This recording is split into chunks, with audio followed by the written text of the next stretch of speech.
The concept is that when you have your life in balance and you're happy, you're going to manifest more money. This is Rebecca Whitman.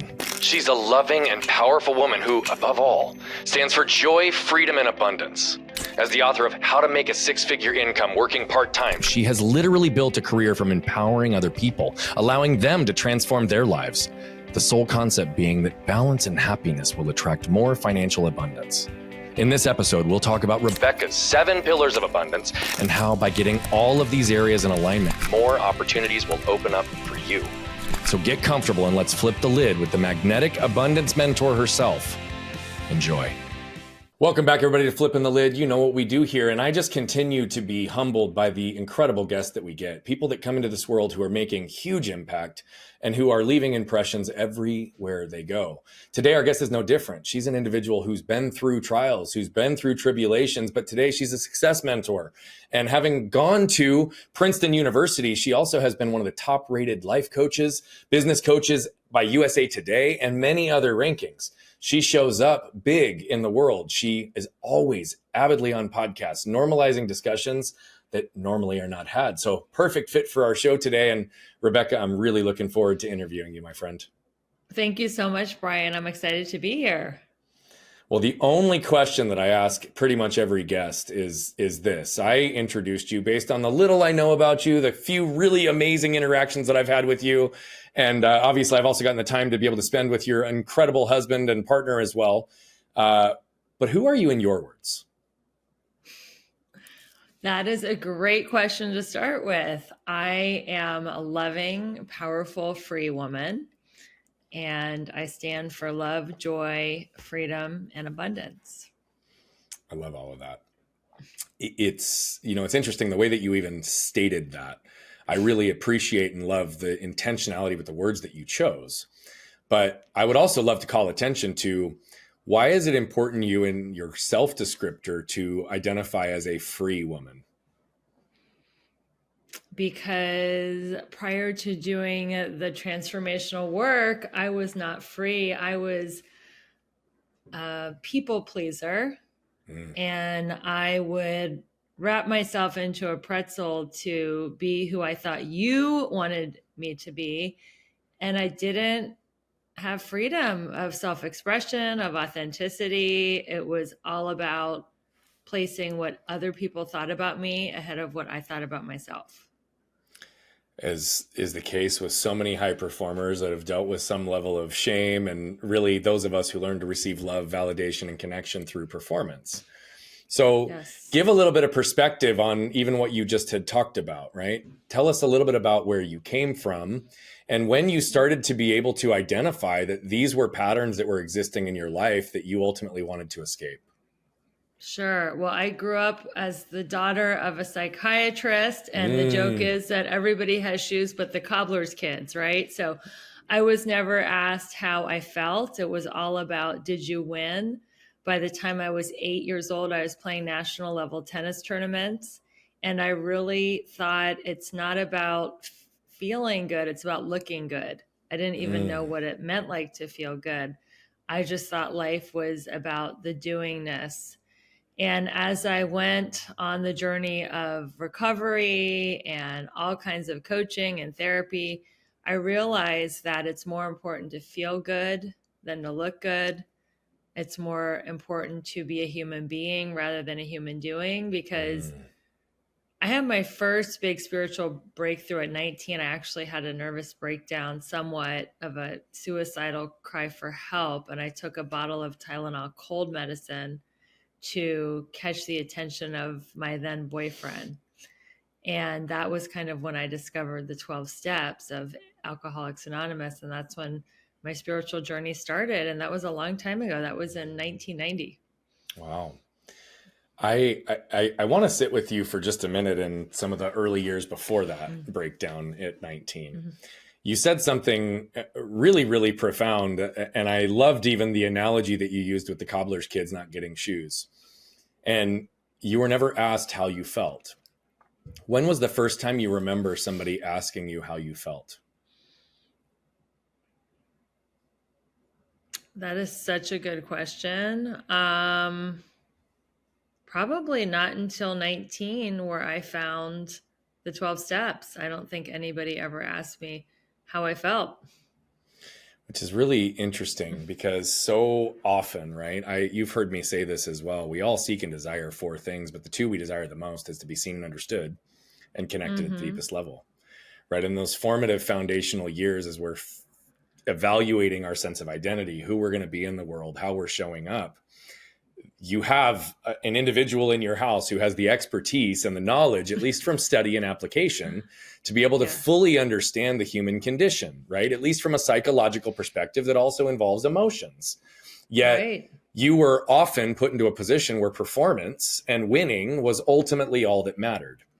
And so when we get to this place that we ultimately live our lives based on how we're seen, how we're viewed, right? Human doing, as you called it, right? It very much becomes contingent upon how we show up in the world versus allowing it to be based on who we are.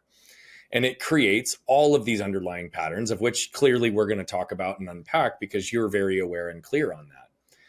All that said, though, I would love to understand in those first 19 years, what were you hoping might happen in terms of your connection, or who did you want to be seen as then before your awareness that you weren't even allowed to feel?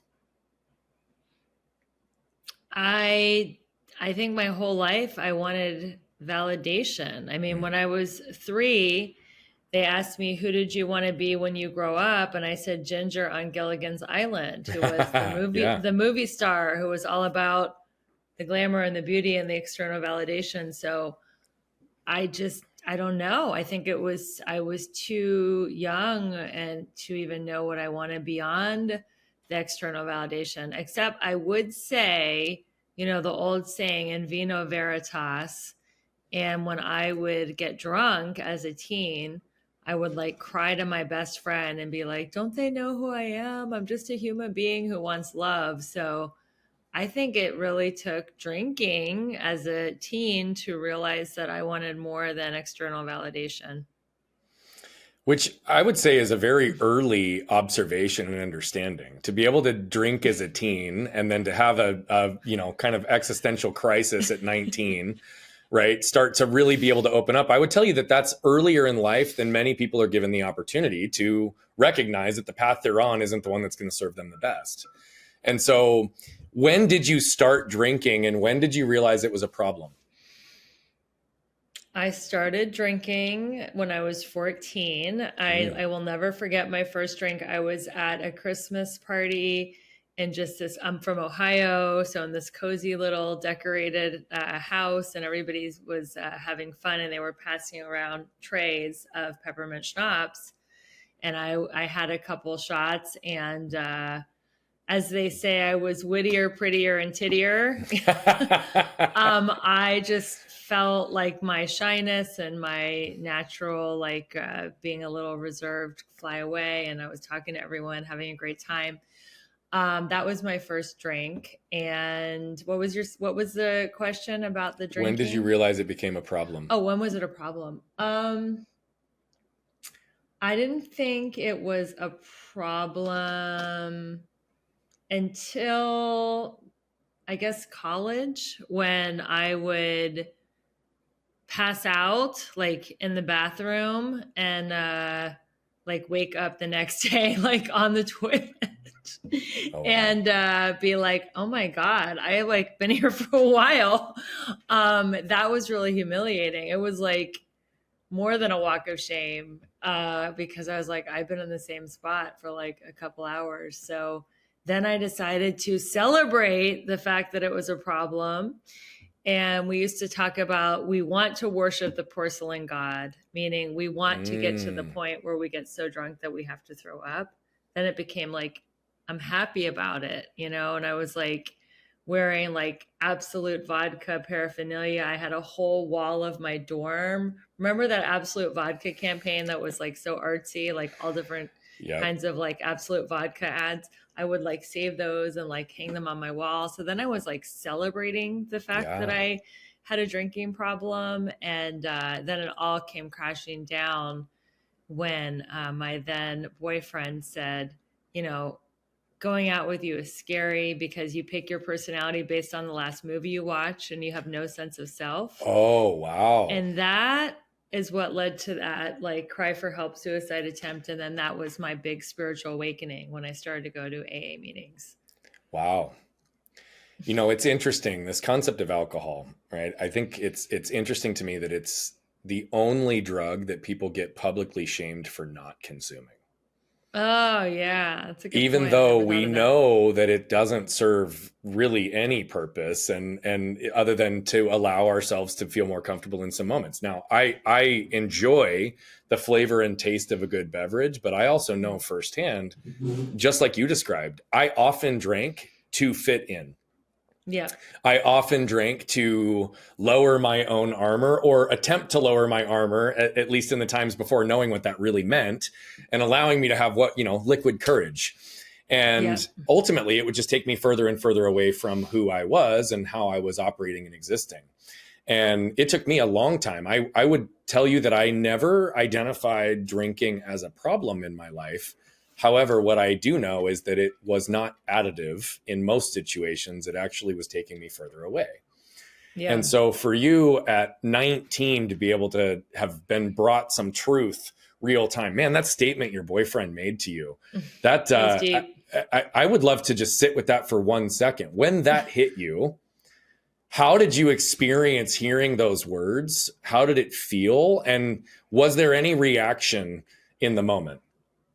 Oh, yeah. I mean, it was like getting hit over the head by a 2x4, and not to take his inventory, but to take it, like, he continued like drinking and doing drugs his whole life. So it's not like he was this like sage. Right. I feel like, source, God, spirit just spoke right through him. But it felt painful. It felt like the truth that I had been not even aware was the truth. Like, because I was searching. I mean, I was only 19. I didn't know who I was. And I, being from Cincinnati, Ohio, I was raised by the television and the mall, and I didn't know anything other than what I saw. So I was trying to figure it out. Like, who am I going to be? How am I going to be? What is it like to be a grown up?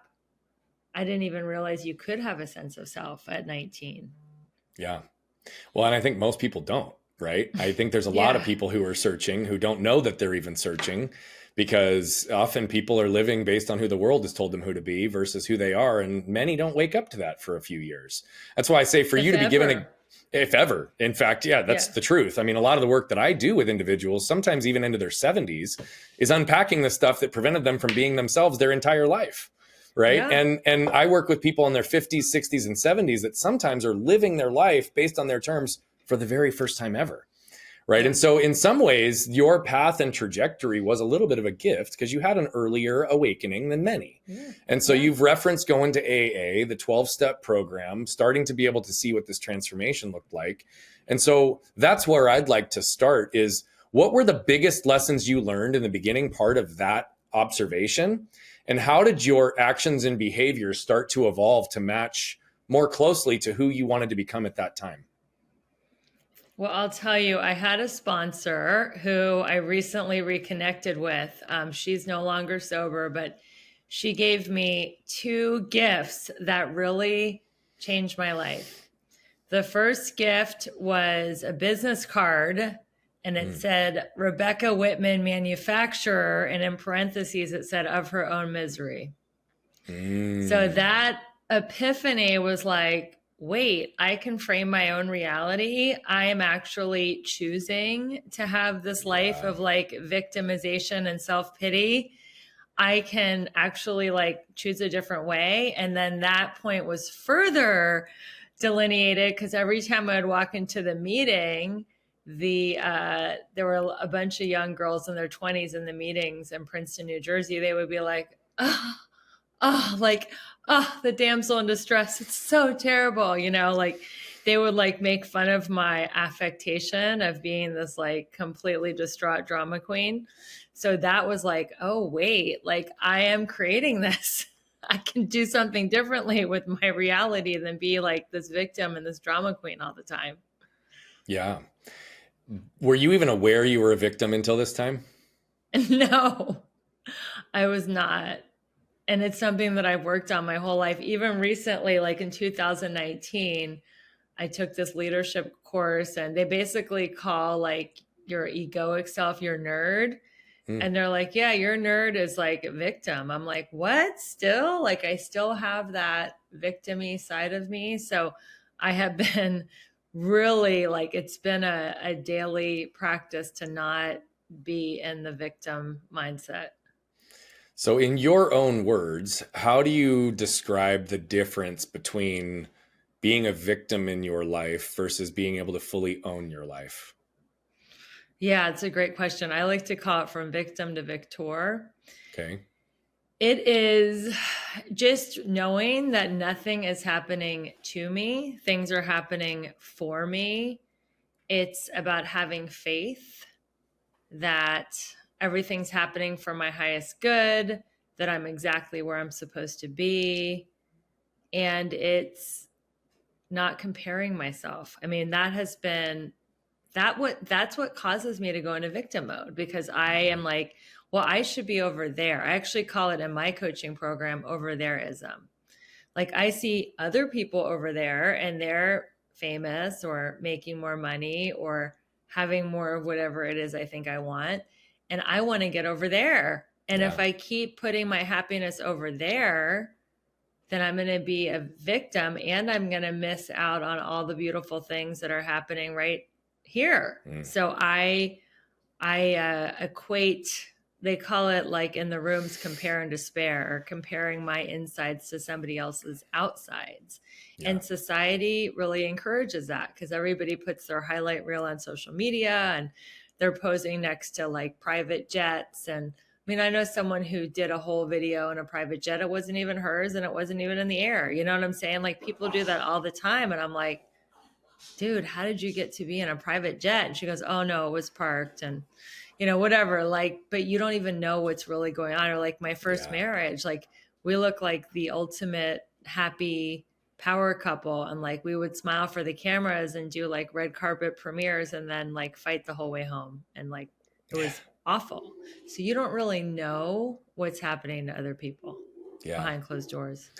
You also, there was a nuance in what you said that I'll just call attention to as well. It's that I should be over there, right? Yeah, and the shoulds. Should's a shame-based word. It implies whoever you are, whatever you're doing, you're not good enough. And the second that word even leaves our mouths, it lowers our frequency, starts to close us off to what's possible, right? And yet, again, I'm not calling that out to just bring it and slap it in your face. I'm saying that the nuance of even what you said is something I want our audience to be able to hear. And they've heard me say this a million times. I'm on a mission to get the word should removed from our language, because I don't think it serves any purpose, right? It's only a comparison and a shame-based component. But this idea of comparing ourselves and comparing, I loved how you said it, our internal self to someone else's external self, right? Ultimately, many people create and structure and live their lives based on an external standard, often not defined by their own. Who defined your external standard for the first period in your life? And when did you start to reclaim it for your own? Well, I think my dad was a big person. I mean, he was this incredible overachiever. He was like a Dr. Doogie Howser. He graduated high school at 15, college at 18, medical school at 20. He had to wait a whole year to practice medicine because he had to be 21 to get a medical license. So he was just this workaholic overachiever, but he was work hard, play hard too. It wasn't just all work hard. So I think he was the one that would be like, he actually had a sign in his office, winning isn't everything, it's the only thing.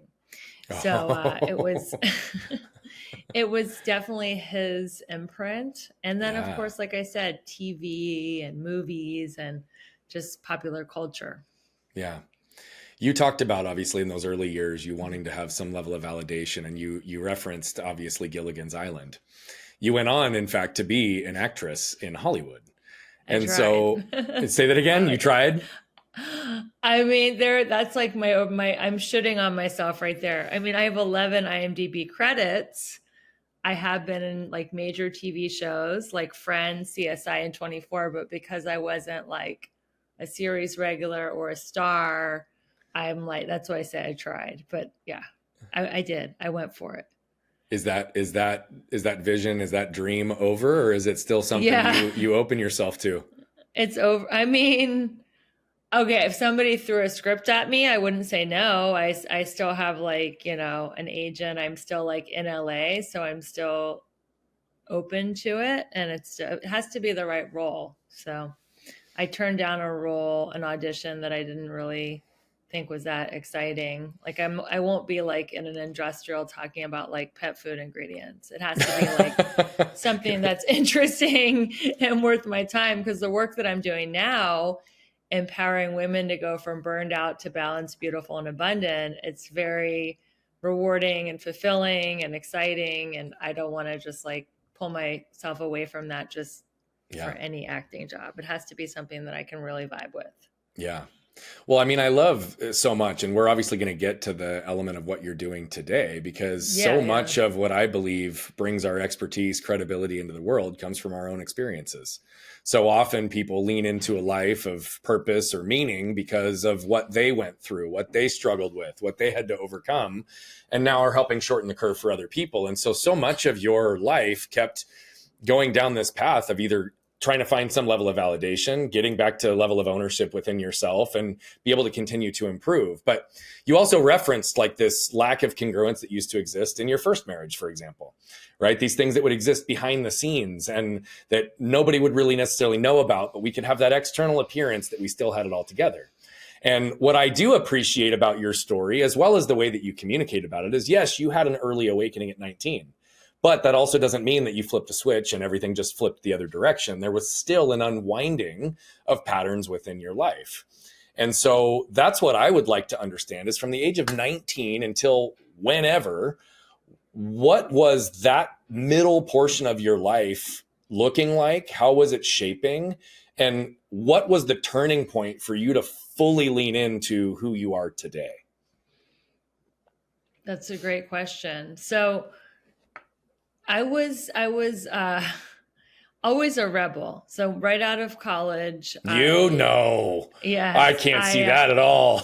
Definitely. So I tried like the corporate America thing. I couldn't believe that with an Ivy League education, I had to work as like an unpaid intern. Like that was just like left me absolutely shocked. So I started taking acting classes in New York City, and I answered a help wanted ad, and it ended up leading me to the network marketing business, which really formed a lot of my business savvy. And it also helped me learn not to be mainstream even more, because especially in the early 90s, network marketers were like the scourge of society. Like they were like one level above like prostitutes and thieves. Now they're like it's way more accepted because everybody's like home-based business, build online. It's like so normal now, right? But in the early 90s, it was like really looked down upon. So I took my Ivy League education and I poured myself into network marketing for 5.5 years. And that formed me a lot as a young adult. It did, and I did relapse because I stopped going to meetings.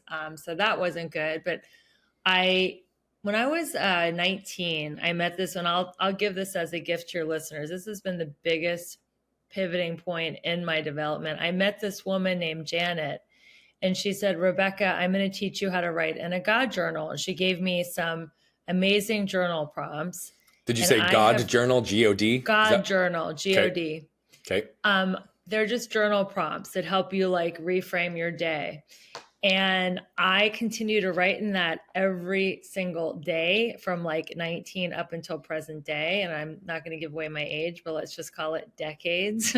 So I will be giving that as a gift to your listeners. But that journal, the consistency of that is how I stay connected to my authentic self and my higher power, because I would have to answer these questions every day. Yeah. And so I think that was a huge thread in my development as a young adult, doing the journal, doing the network marketing, which taught me not to care what people think. Then when I turned 30, I was like, if I don't move to LA and pursue acting, I'm going to look back on my life with regret. So I came here and I went for it. And I fell into the children's acting school business, which was another all commission sales job. I would just make a commission off the number of classes that I sold. And I did that for 3 different acting schools. I still actually do it to this day, a couple of days a week. So that business really gave me a lot of freedom because I only had to be there when the kids were out of school, which is evenings and weekends. So during the day, I would study with great spiritual teachers and listen to them lecture. And they all came through LA. People like Michael Beckwith, Esther Hicks, Wayne Dyer, may he rest in peace, Louise Hay, Marianne Williamson.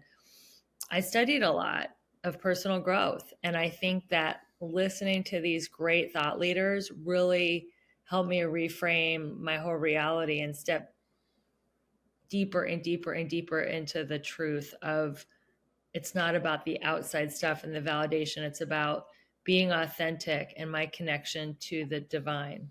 Yeah. Can you give a couple of examples of some of the questions that are in this God journal that you referenced? And I would just like to understand some of the prompts that you go through, even still on a daily basis. Because I do think that whether somebody goes and downloads the journal, which we're going to have linked in the descriptor, I also would love for them to be able to understand how are you practically using it still today? Yeah. And I also added a couple journal prompts of my own through the years. And I call it now an abundance journal, which is going to be a gift for your listeners. So one of the questions that helped me reframe my experience is how did the worst thing that happened to me today actually become the best thing? And that actually brings me, I forgot to say the second gift that sponsor gave me is she gave me a makeup compact and engraved on the front, it said, "You're wrong." Because I had such a negative frame of how I saw myself in the world. It's like whatever I think is wrong. So it's basically the prompt is how the worst thing that happened to me today is actually the best thing. And that helped me like just shift everything. So for example, let's say that you missed a plane and you think that's the worst thing. Well, this is an extreme example. It's the best thing because the plane crashed, but okay. But we don't know, right? We don't know what we don't know. And it deepened my faith in a higher power. So that is one question. How I progressed on my journey that day, whether it be in any area of life. I teach that there's 7 areas of life: spiritual, physical, emotional, romantic, mental, social, and financial. So in any of those 7 areas, where did I progress? Where did other people progress? What did I do well? What did other people do well? These are some of the journal prompts that really just kept me positive, learning, celebrating myself, acknowledging myself as I grew on my spiritual path. I love it. So if we lean into the most current period, let's use a real-time example. You may have written this already in your journal yesterday. It may be something that you're thinking today. Of. But I would like to understand, like, what is the worst thing that happened to you either today or yesterday that became the best thing? Oh my God. That's a great question.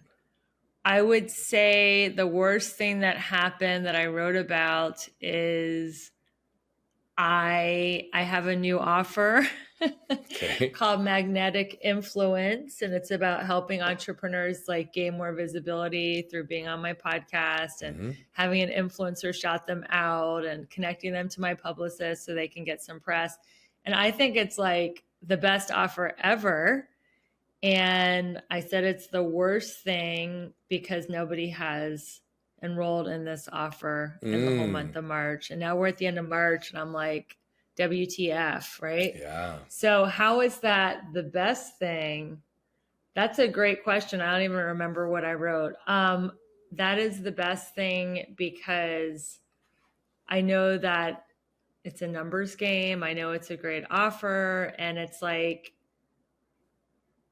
I just have to have faith in myself and not in, again, the validation of somebody like handing me their credit card, knowing that my intention is good, that I want to help people get more visible.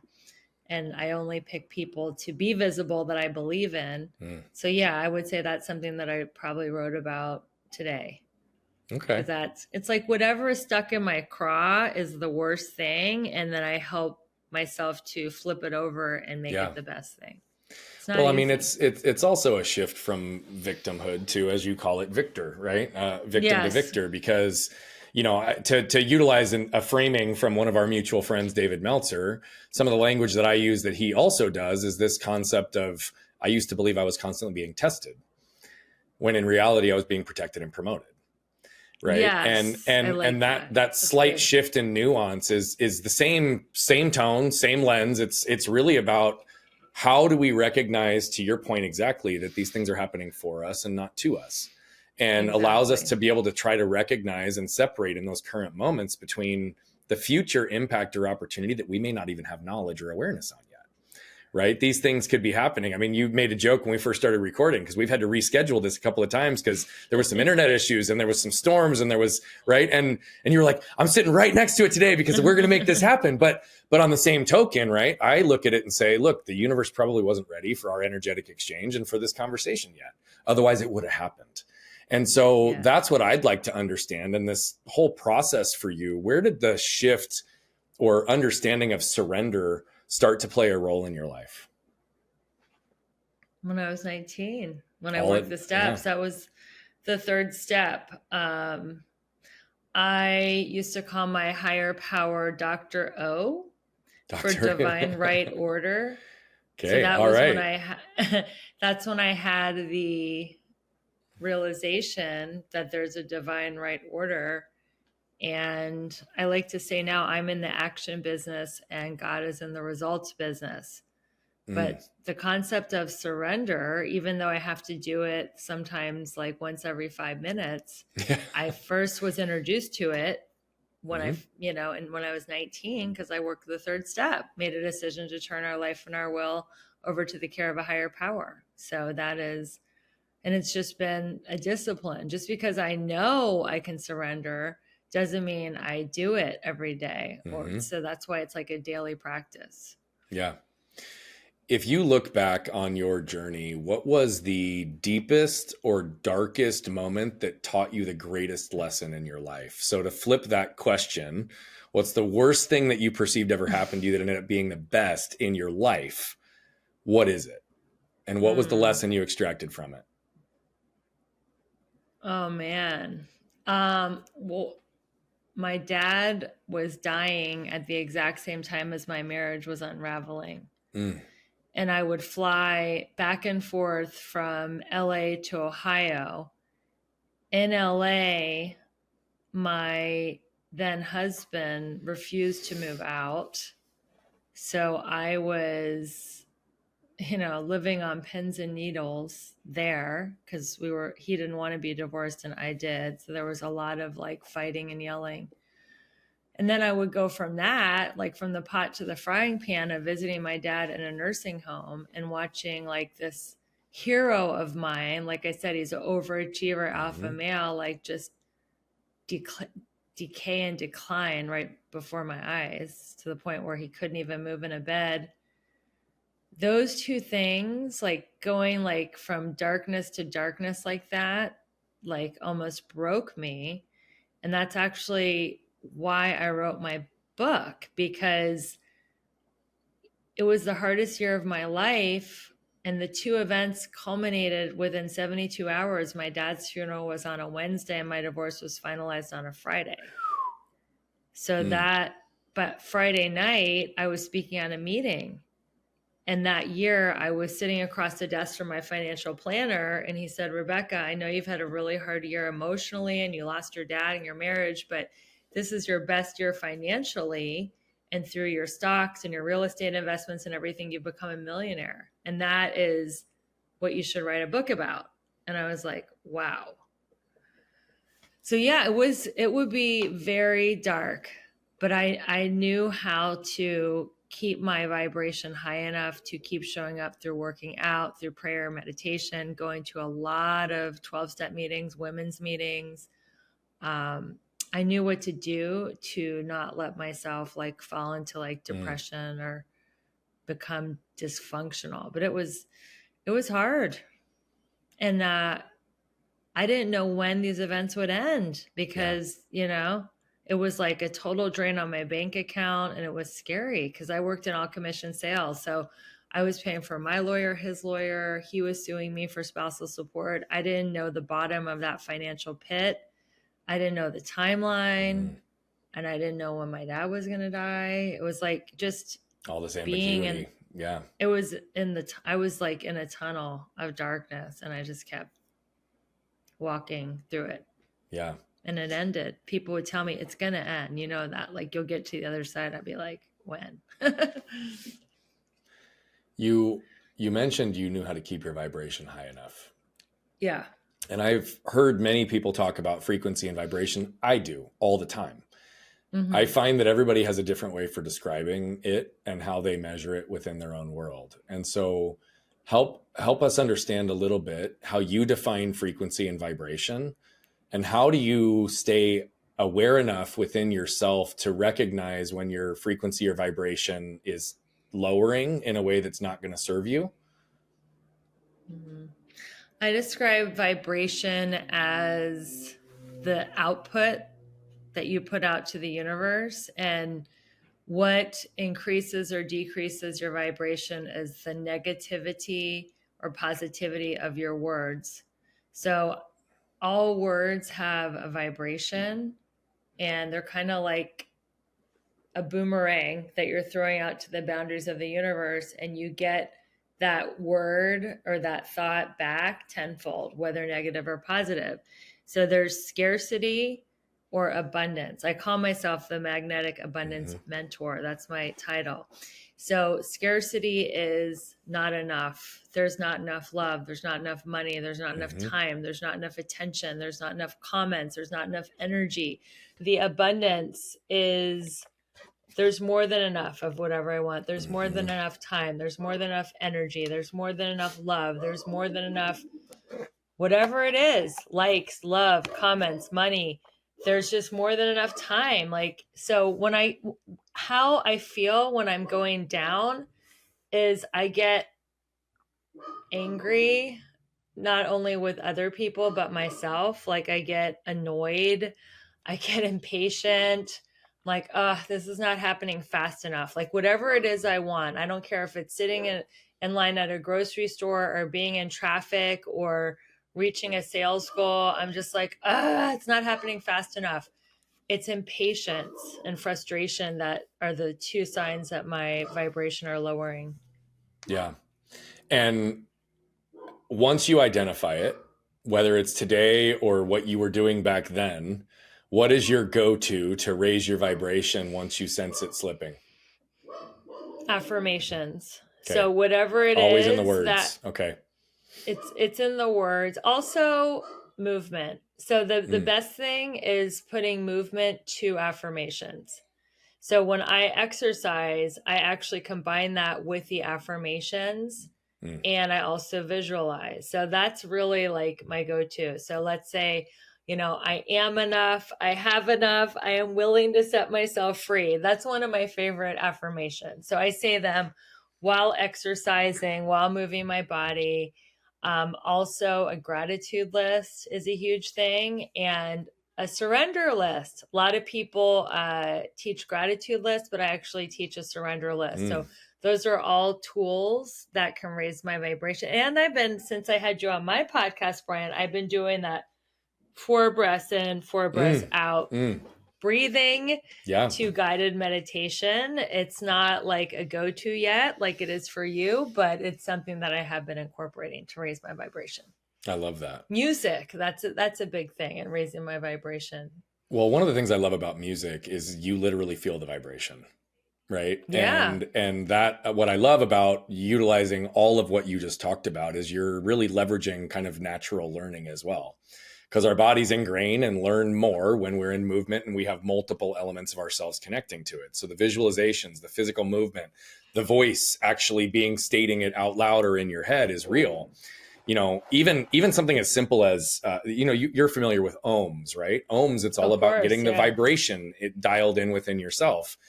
But that's also why I love that you even hit on music, because my son, for the very first time in his life, when he was starting to face some kind of trials and tribulations, questioning a little bit about who he was because of some feedback he was getting at school, right? It was one of those things that I just had him sing at the top of his lungs, his favorite song. Yes. Right. And he still does that today because it helps reset and clear out a whole bunch of energy because of the natural vibration of our own voice. So it's extremely powerful. You talked about gratitude lists, and I have to tell you, I'm kind of against the general trend around gratitude, and I'll tell you what I mean by that. Most people, I think, in the world today are still talking about gratitude purely from an intellectual perspective. I don't get this sense from you, so this is why I'm asking the question, okay? Because when I look at gratitude, what we also know is that if it's not fully embodied and felt through the body with gratitude, like actually embodied and allow it to fully exist, then it is truly just an intellectual only exercise. So this idea of like making gratitude lists, most people, I don't think, have the full understanding on how to connect it fully within ourselves, like you're describing with your movement, with your visualizations, with raising your vibration. And so could you give a little bit of insight into the best way you've found to allow people to embody gratitude while utilizing these lists? And then on the tail end of that answer, could you also give some insight into what the surrender list looks like and how people can effectively utilize it? Yes. So, yeah, if you just list out the same things on your gratitude list every single day, they're not going to have as much meaning. So, I first of all say thank you 3 times and really like think about it. Like, I'm grateful for my life. Thank you, thank you, thank you for my life. I'm grateful for my health. Yes, thank you, thank you. I really feel it like in my body and think about like, gosh, it's so amazing to be healthy. I'm grateful for my sobriety. Oh, thank you, thank you, thank you. I love it. Like I do that. And then another thing I do is I write because, like, I'm grateful for my life because It takes it life is deeper. precious. I like that. I'm grateful for my health because I make great choices. I'm grateful for my sobriety because I choose not to pick up the first drink. So if you write because, that also makes it go deeper and it connects it more. I love that. Talk about surrender lists, how they're utilized and where the concept maybe came from. Well, it comes from the inventory part of the 4-step where they have you write a fear list. I like writing surrender lists because I have free floating anxiety. So they say that people think about the future, who think about the future are in anxiety. People who think about the past are in depression. Happiness is in the moment. So my mind tends to go toward the future, which is anxiety. So the way to get rid of my free floating anxiety is instead of having like all these thoughts in my head that are just kind of taking up space, kind of like static on an old fashioned TV, I just put them down on paper and I write, I surrender, write them all down, and then just let them go. Like just getting them out of my head onto the paper. And that's actually part of the abundance journal is the surrender list. I love that. But yeah, just getting them out and just putting a name to them and then letting them go. And, you know, I might have to write a surrender list more than once a day. I do it in the morning. But if things are starting to like build up and I'm starting to feel that overwhelm, I can write another surrender list. Yeah. So I only have 3 words tattooed on my left arm. Obviously, my right arm's Only completely 3. full. But the 3 words on my left arm are trust, surrender, breathe. Yay! And I love those. it's just a constant reminder to basically go through the processes of what you just talked about, right? And allow myself, whether I'm writing it or communicating it or thinking about it or meditating on it, to at least put in the practice to recognize and remove the things that aren't serving me in the current moment or the things that are causing me to not be as present as possible. I find that even as you had said in that statement, right? I think the only thing real, the only thing true is what's right in front of us, what's in this moment. And I do believe that presence is the greatest gift that we can give ourselves and to each other in this world. It absolutely can change everything. Yet so many of us struggle to do it. What is your go-to hack to be able to allow yourself to recognize that you're not in presence? And how do you bring yourself back? There's a way that I bring myself back. I'll talk about that first. And that is through my five senses. Okay. So what am I seeing? What am I smelling? What am I tasting? What am I hearing? What am I feeling?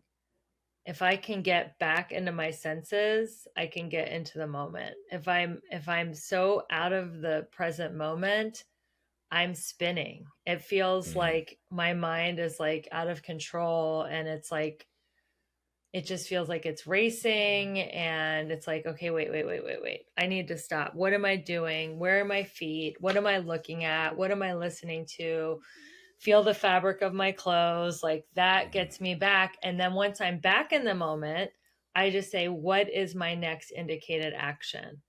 Because I'm trying to, like, when I get so far into the future, into my anxiety, I'm trying to like figure out how am I going to eat the elephant instead of like, what is the next bite, right? And I hate that analogy because I'm a vegan, but I would never eat an elephant or anything, but maybe a fish or two, but that's it. That's fair. But not, so not to gross anyone out, but yeah, like what is just the next indicated action and the next step after that? Because I don't want to be so far into the future that I miss the moment. And there are moments that I've missed. Like I remember going back to Princeton to our 25-year reunion, and I was like, oh my God, like, this is like a fairy tale. It's so beautiful. And I wasn't paying attention. I wasn't listening, seeing. I wasn't in my senses. I was just in my head and in my own like BS. And I missed that beautiful experience. I'm like, did I even go to school here? I don't remember these buildings looking like this. I missed a lot, you know, and there are other moments that I've missed by just being in my head and not being in my five senses. Yeah. Thank you for sharing that. Your 7 pillars of abundance really do hit on a whole variety of areas of life. I love the diversity of it. I do think that they cover pretty much the spectrum of how we exist. You know, you have described or utilized language around helping people achieve balance within these 7 areas. I will tell you, and I own this with full disclosure on the front end, I don't believe that balance exists in this world. And this concept of balance, right, sets people up for failure. Now, I think that your meaning and intention of balance is probably beyond just the surface level element of it. But could you help understand, like, what does balance actually means between these 7 areas? And how are you facilitating people getting to integration, balance, however we describe the intersection of each one of these 7 areas in our lives? Sure. So I will just, I'm going to change her name. I'll just call her Sally. Okay. Sally came to me and she had a very demanding job. She did not have time to work out. She did not have time to date. She did not have time to have friends. She was getting depressed because she felt herself like slipping away, doing nothing but working. So she was out of balance. So the reason I say that there are 7 key pillars of life and the goal is to have all 7 at a level 10, it doesn't mean like do all 7 on the same day. Right. You know, there are definitely what I call your focus days and your play days. Have a date night, you know, once a week, not every night, you know, socialize with a friend once a week. Do something like, you know, mindset work, which is what we're doing here on this awesome podcast, Flipping the Lid with Brian Bogart, which is the mental pillar. You can do that in like the nooks and crannies of your day while you're driving, doing household chores, walking the dog. So I'm not saying like freak yourself out and go, oh my God, I have to do all 7 pillars at once. I'm just saying like, know that you want to touch each pillar. And it's kind of like more harmony is probably a better word than balance. Is I think of it as a symphony of instruments. Some instruments are going to have like the solo, and then you're going to hear like a little flute in the background, you know, just know that there's an orchestra to your life. Because if you just get hyper focused on one area, let's say that you're just hyper focused on the gym and you're working out 3 hours a day, or you're training for a bodybuilder competition or something like that, but you don't even have any time to make money and you're getting behind on your bills and there's an eviction notice, or you can get so lost in your relationship that you lose touch with your friends and your mindset work goes down to the drain and your whole existence is like what your partner thinks about. Like there's just ways that you can get out of alignment by hyper focusing on one or two areas. And I'm just saying that life is the whole spectrum of all 7 areas. And thank you for the descriptor on that, because that's how I believed you viewed it based on the time I've spent with you. And I like the idea of harmony as well as like the orchestra of life. I mean, it really is, right? If people are clear on what's most important to them, they're clear on who they are, they're clear on their priorities that fit within each realm, then there's going to be an ebb and flow in terms of where focus goes. But you and I think, agree with the same thing. I do believe that we can have it all if we allow ourselves to be open to it and put in the work with intention to actually, to your point, one step, one moment at a time, start walking that path.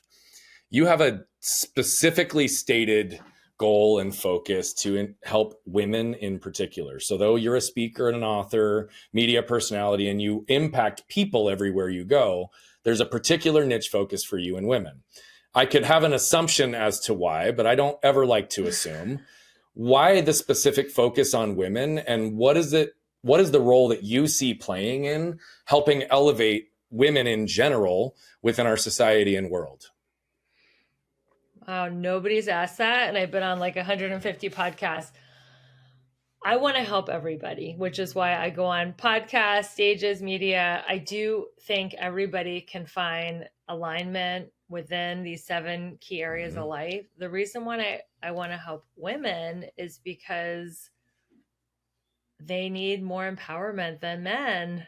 Some of them, not all of them. I mean, everybody needs empowerment, but a lot of women don't know that they can be empowered or have a strong voice or be more visible or say no and have boundaries. Women were taught to find their identity through how they are reflected by others, whether they're a good mom, a good wife, a good sister, a good daughter, a good employee.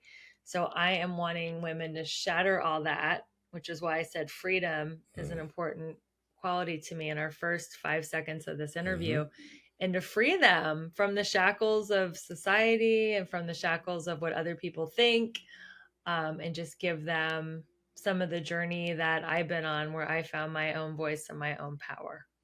Yeah.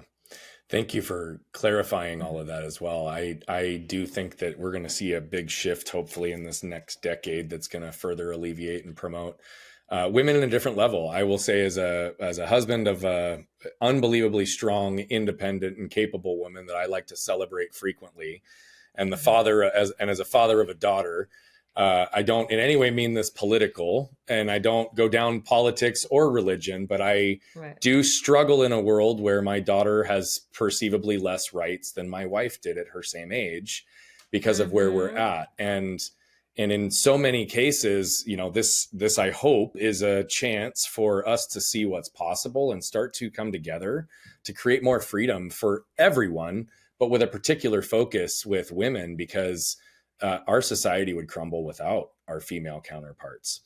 And so I want to thank you for your specific focus and for your strong voice in that space. As we're coming towards the tail end of our interview, one of the questions that I love to just evaluate, because I don't necessarily believe in failures, and I also don't believe necessarily in problems, right? It's perception. It's how are we navigating things? But we do have hurdles. We have moments of resistance. We have moments where we have blindness or blind spots. And so whether you identify with the word problem or not, what would you identify as your biggest problem in life or business today? Oh my God. So good. My biggest problem in life is it's still perfectionism. It's something I've been working on and I've gotten a lot of freedom from, but I just want to be perfect. There is no such thing as perfectionism. So I don't know why I continue to strive for it. It's like the donkey chasing the carrot that never gets it. So my biggest problem is perfectionism, wanting to look perfect, be perfect, achieve more, and all that stuff, instead of just celebrating where I am, which is the affirmation that I shared, what I do for my clients is I take their story or their limiting belief and I give them an affirmation. That's why for me, I am enough, I have enough, I am willing to set myself free helps me get over that. Yeah. Well, and it is interesting because I do sit and I listen to you. And what I also hear is that there's a source that created elements of the perfectionism that you're still evaluating and trying to reconcile on a regular basis. You know, I identify with this concept of being a perfectionist. I have started to let go of a whole lot of that in my life through the element of surrender. But what I also know is that perfectionism was directly tied to my shame. It was directly tied to control, and it was directly tied to the areas that I believed or perceived being perfect would keep me safe or would make me be seen. And so just through the nature of our conversation, I utilized very specific language there for a reason, because I identify with elements of what you say. And in your journey to not only be able to raise your vibration in the moments that you falter, to also be able to identify and remove the source that even causes that tendency in the first place is where I hope you find and are able to get to, my friend, because that is full freedom when you can escape. Maybe I need to get that tattoo. Trust, breathe, surrender. Maybe it might help. Too. It might help. It saved my marriage and I needed it. But yeah, it's an interesting thing. Thank you for sharing that. I always appreciate when people are in a position to help others, who are coaching and developing others, who help others overcome challenges and difficulties and blocks in life, who also can fully sit in and own their own truth right now as a human being, right? We all experience these things and we all have perils. We all have moments that knock us down. And very few, particularly those who are in a position to influence and impact others, can fully stand in vulnerability. And so I see true strength in that. And I want to honor you for everything that you've shared with us so far today, because it's powerful. And I know the impact that you're having in the world, and in particular, the world of women. Well, thank you. I received that. And I want to acknowledge you for having some of the most potent, deep questions that I've ever been asked on my journey on planet Earth. And you really got me thinking about things that I've never really thought about. So thank you for your beautiful hosting. Well, thank you. I would love if you could pull us together with a closing thought that you want everybody to hear absolutely loud and clear. And if there are any additional free resources outside of the Abundance Journal, I know you've got an upcoming retreat. Make sure to also reference where people can find you and follow you in the meantime, in the midst of your closing thought. And we'll make sure it's all referenced in the show notes. So I want to make sure we capture this so that people can tap into your wisdom and your brilliance, my friend. My closing thought is enjoy the journey. You're exactly where you're supposed to be. There is no better than here. And it's not the destination that's going to make you happy. It is the decision to be happy right here, right now, wherever you are on the journey. And you can have a happy ending to a miserable journey. So decide today. Maybe you're having a bad day. Maybe you're already having a great day listening to this podcast with me and Brian. Just for today, you're going to decide to have a joyous journey and look for the joy today in the simple things. A nice cup of coffee, looking at a flower, watching a puppy, playing with your kid, a freshly made bed. The little things are actually the big things. Beautiful. Thank you, my friend. Really, it's been a pleasure to be with you today. Yes, thank you. And then you can find me. Everything Rebecca Whitman is on the link tree that Brian's going to share. The Abundance Journal, my podcast, my website, recent articles, and you can see if you qualify for my next adventure in Belize. We are having a retreat in a beautiful luxury spa right on the beach. We're going to do a deep dive into these 7 pillars. We're also going to have yoga, sound bath, like meditation, an excursion to a beautiful waterfall. And it's going to be October 3rd through 6th in Belize. Make sure you set up a call with me. You can also find that breakthrough call link in the Linktree link. And let's see if it's something that we jive on. And if it's a fit, great. If not, it's just always great to meet listeners and hear like their takeaways from the interview. So feel free to click the link and connect with me and book a breakthrough call. I love it, my friend. And for those of you that just watched Rebecca jump in, right? Her story from never being asked how she felt to utilizing alcohol to numb and blend in to a breakthrough aha awareness that was fortunately because of the 12-step program. She also talked about how many times she had to step into ownership or to become a victor in her life instead of a victim. She's recognized and communicated around all of the elements of life that she's had to stop, pause, and learn from. And all of what she's talking about in terms of what is possible, being here right now and utilizing everything in your life as a benefit for what you're about to do next.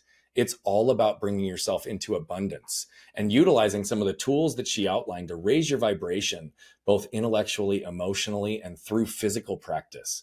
All of these things will have a permeation into your life if you fully adopt them, but it is going to require you to flip open your lid and scan your can.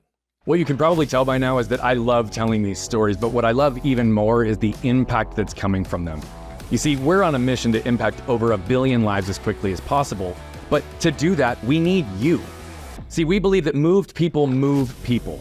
And so all I'm asking is if you've resonated, connected with any of the messaging, please consider commenting, sharing, leave a rating and review.